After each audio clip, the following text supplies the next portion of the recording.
Are you tired of getting in those sweaty Modern Warfare 2 lobbies? Are you tired of not being able to get your camos? Reverse boost. Before I teach you how to reverse boost, I want to give you a quick overview of what skill-based matchmaking is. SBMM, or skill-based matchmaking, it's a type of matchmaking many games, such as Call of Duty, use. This isn't good for Call of Duty because you're trying to have a casual experience. It pairs you up with people that are your skill and make it harder for you to get kills and harder for you to streak because you're playing against people that are just as good as you. There is multiple methods to get around this. The first method requires you to ruin your own KD and your own stats. What you're going to do is you're going to log into Modern Warfare 2 and you're going to play 10 to 20 games. But instead of killing people, getting your score streaks, do not get any kills and die in every single gunfight you get into.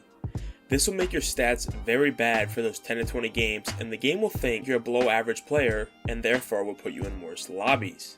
Due to the fact when you play in these lobbies, you're going to do very well. When you do very well in these lobbies, it's going to make it so that you go into a higher skill bracket again to where you belong. It may even go higher than your actual skill. By dropping a lot of kills and not dying very much, it's going to think you're a very, very good player and put you in a very high skill bracket. So then you'll be back with the scumps and all the tryhards. Now the second way is a mix between the two methods. It's where you create a new account. Now many people don't want to do this because they don't want to have to re-level the account, they lose all their camos, they lose all their levels, but you can actually reverse boost longer by doing this. Basically what you have to do is what you did in the first method. You have to die a bunch of times in 10 to 20 matches. It even helps if you do it for 30 plus matches. The reason that it's better than the first method is because you have no stats from prior games. If you didn't know, Activision actually uses your prior Call of Duty game stats to be able to gauge where you are in the skill bracket. That's why in the beta people were getting destroyed off the rip, because it knew your stats from before.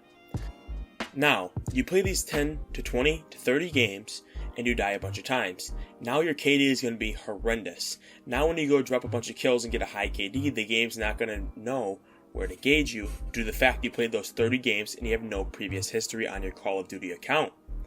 This is probably the second best method for reverse boosting in Call of Duty Modern Warfare 2. Now let's get to the god of all methods. This method will require you to have a different device. Now many people don't have a second device, but a lot of people are starting to get them when they have the old PlayStation 4, the new PlayStation 5, the old Xbox One, and the new Series X. Or if you have a PC and a PS4, but the problem with that is you have to buy the game twice. But if you have an old gen console and a new gen console, you can get the cross-gen bundle. You only have to pay for the game once. Now what you're going to want to do is do the same thing as the second method. Create a second account on the device you normally do not play on. And what you're going to have to do is you're going to have to die a crap ton in a bunch of games. Like I suggested before, 30 games. If you do this, there will be no reason your stats will ever go up because you will never be playing on this account. Now this is where it gets a bit tricky. The stats will be terrible on that account. What you're going to need to do is go into Modern Warfare 2, host a game, invite your main account on your other platform, and join. What you're going to want to do with your secondary account is queue up into a game.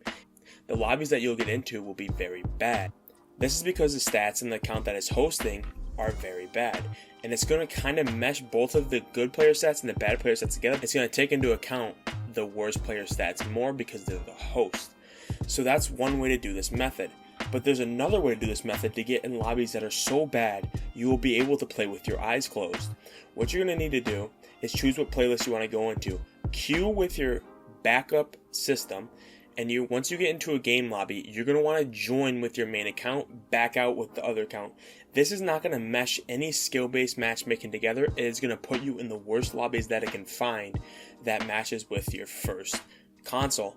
That's why this is the best method. You'll never have a KD that goes up or down due to the fact it will never be played on. So therefore, you can reverse boost as much as you want and do as good as you want without having any repercussions. Using method 1 isn't as strong as using method 2 or 3. 2 and 3 can basically get you into the lowest skill bracket lobbies. 2 skill-based matchmaking will eventually wear down as you play more games, but 3 will last forever. Comment down below if you have any questions about skill-based matchmaking, because I have been doing reverse boosting in Vanguard, Modern Warfare 2, Cold War, and Modern Warfare. And if you have any questions or concerns, you can go watch my old videos on reverse boosting about those games, and they help out a lot if you are there for those games. So guys, it's been Limits, and I'll see you in the next one.